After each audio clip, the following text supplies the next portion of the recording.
প্রায় 40,000 টাকা রুজি করছি আমি, মানে যে এই 20 দিনের ভিতরে এমন কোনো মাছ যায় না যে আমার এবার এসে 15,000 টাকা আলার মতো থাকে আমার। তাই আমি তারে 15,000 টাকা মাসে ফুরাই আনছি। আর আমার ছোটো একটা ভাই আছে, 6,000 টাকা, খাওয়া দাওয়া যা আছে সব কিছুই আমার উপরে।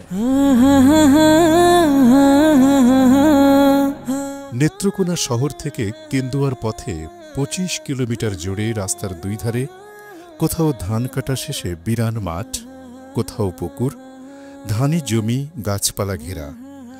আমাদের গন্তব্য কেন্দুয়ার মুজাফফরপুর বাজারের মোহাম্মদ খোকন মিয়ার হোটেল। হোটেলের নাম মা বাবার দোয়া। হোটেলের সাথেই একটি জরাজীর্ণ হাই স্কুল ও অসংখ্য ধানের গুদাম। তখন ধান কাটার ভরা মৌসুম। খেতে খেতে ধান কাটা চলছে ধান মাড়াইয়ের ও বস্তায় ভরার কাজ। এই ধানের মৌসুমকে কেন্দ্র করে হোটেলে বেচা বিক্রি এখন খুবই ভালো বলে জানান হোটেল মালিক খোকন মিয়া। কতদিন আগে আমাদের এলাকার ধান কাটা ছিল, এই ধানের আমদানি দেবে দেন, ইনশাল্লাহ আমি 12 টাকা রুজি করছি, প্রায় 40,000 টাকা রুজি করছি আমি, মানে যে এই 20 দিনের ভিতরে। তো এরপরে থেকে আলহামদুলিল্লাহ ধান কাটা মানে শেষ হয়েছে, 1 সপ্তাহ হয়েছে না, শেষ হয়েছে।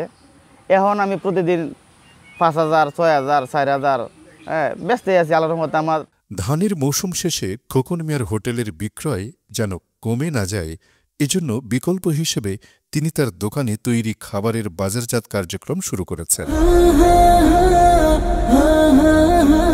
আমি আরেকটা প্রোগ্রাম নিছি, এখন মাল যেহেতু কম চলে আমি দোকানে দোকানে মাল সেল দিতেছি।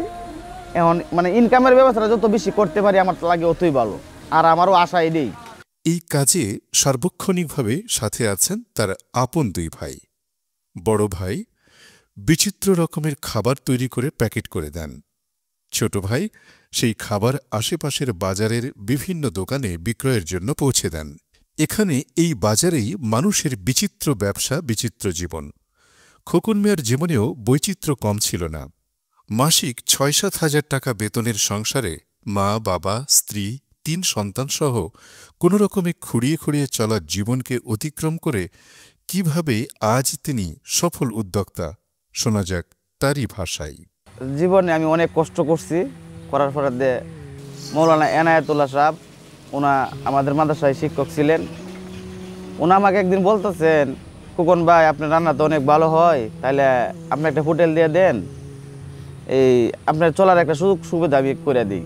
তখন আমি ফুজুরের কাছে গেলাম, আবার ফুজুরে কিন্তু আমার কথা খোকন ভাই তাহলে আপনি আস্তনা ফাউন্ডেশনের পক্ষ থেকে একটা নাম আসছে, আপনি নামটা দিয়ে দিই।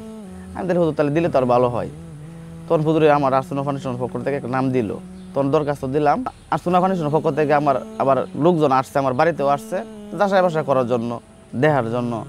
তখন আমার বাড়িতে আইসা পরে আমার দেখছে, আমার বাড়ি দেখছে, ঘর দেখছে, আমি আমার সপরিবারে দেখে গেছে। ফুজুরে ফোন দিল, ফোন দিয়ে আমার তারা নিল, নেওয়ার পর দেখতেছে আস্তনা ফাউন্ডেশনের পক্ষ থেকে আপনি তো একটা আবেদন দিয়েছিলেন, এই আবেদনটা তো আপনার ইনশাল্লাহ কাজ হয়েছে। তাই আমি হুজুর কাজটা হয়ে থেকে তাহলে এখন কেমনি কী করা, আপনি আমার একটা পরামর্শ দিলে ভালো হয়। তাহলে একটা দোকান দেখেন, দোকান দেখেন। আমি দোকান খুঁজতে পাইতেছি না। 2-3 দিন পরে এই দোকান আমি পাইছি। তখন আস্তনা ফাউন্ডেশনের পক্ষ থেকে আমাকে ফোন দিতেছে, কইতেছে ভাই আপনার নাম্বারটা দেন, নাম্বারটা দিলে আপনার মোবাইলে টাকা যাবে, আপনার নাম্বারে টাকা যাবে। আমি বলতে ঠিক আছে, তাহলে আমি নাম্বারটা দিলাম। দেওয়ার পর 1,30,000 টাকা আমাকে 3 ধাপে তারা দিয়ে দিচ্ছে। রমজানের 13 তারিখ থেকে আমি হোটেল চালু করলাম। ইফতারি বেচলাম রমজান মাসে। এরপরে থেকে চা, ভাত, সিঙ্গারা, ফুরি, এই বিভিন্ন জাতের আইটেম তুলছি। আমি তো একলা পারতাছি না, বিদাতে পরে আমি প্রতিদিন একলা করছি। রমজান মাসে পর থেকে চাপ বেশি। তখন আমি আমার বড় ভাইয়ের আমি কই, ভাই তুমি তো ওই দিক সেদিক কাজ কাম করলে টাকা দিব, তো আমিও তোমাকে টাকা দেবো, সমস্যা নাই। তাই আমি তারে 15,000 টাকা মাসে ফুরাই আনছি। আর আমার ছোটো একটা ভাই আছে, 6,000 টাকা, খাওয়া দাওয়া যা আছে সব কিছুই আমার উপরে। সে হোটেল দেওয়ার পরে কারিগর পাইতেছে না, তখন আমার বলতেছে ভাই এদিক সেদিক কাজ করতেছে, তো আমি তোমার 400-500 টাকা দিলে হবে। আমি 500 টাকা দিতে হবে আর খাওয়াইতে হবে আমার, যেহেতু আমি গরিব মানুষ এদিক সেদিক কাজ করতেছি। এখান থেকে 500 টাকা রোজ হাজিরা নিয়ে 15,000 টাকা বেতন নিয়ে আমার 2 ছেলে 1 মেয়ে নিয়ে আমি অনেকটাই সুখী আছি। আমার 3 নম্বর ভাই এই দোকান থেকে কাজ করে সেও সুখী। মানব সেবার শপথ নিয়ে এর বেতন টেতন এগুলো দেওয়ার পরে তো ইনশাল্লাহ আশা করি যে আমি আমারও মোটামুটি একটা বেতন থাকে 5-7 টাকা, 10,000 টাকা, 15,000 টাকার মতো এরকম। মানে এমন কোনো মাস যায় না যে আমার এবার এসে 15,000 টাকা আলার মতো থাকে আমার। তা আমার যদি এই 500 টাকার উস্তায় তা আমার আশা করি আমার আর লাগতো না।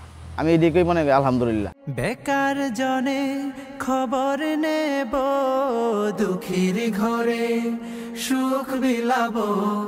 এভাবেই আস-সুন্নাহ ফাউন্ডেশনের দক্ষতা ভিত্তিক উদ্যোক্তা তৈরির প্রকল্পের আওতায় বদলে গেছে মোহাম্মদ খোকন মিয়ার মতো বহু তরুণ যুবাদের জীবনের গতিপথ, ফিরিয়ে এনেছে সাফল্য গাথা এক বিজয়। আস-সুন্নাহ ফাউন্ডেশন, উম্মার স্বার্থে সুন্নাহর সাথে।